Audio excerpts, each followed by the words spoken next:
बरु एमालेले गोली हान्छ भने गोली थाप्न तयार, तर अब भने एमालेमा मैले भोट हाल्दिनँ भन्दै हुनुहुन्छ उहाँ बुवाले। पहिला यो भिडियो हेरौँ। बरु एमालेले गोली हान्छ भने गोली थाप्न तयार, तर भोट एमालेलाई हामी दिँदैनौँ। मैले जन्मेदेखि एमालेमा काम गर्दै आइयो, एमालेमै भोट हालेको हो।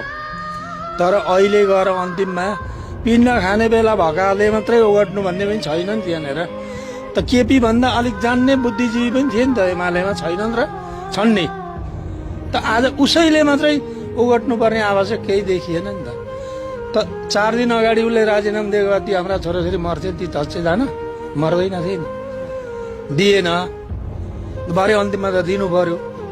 त्यस कारणले हामीले चाहिँ त्यागेको। अब बरु एमालेले गोली हान्छ भने गोली थाप्न तयार, तर भोट एमालेलाई हामी दिँदैनौँ।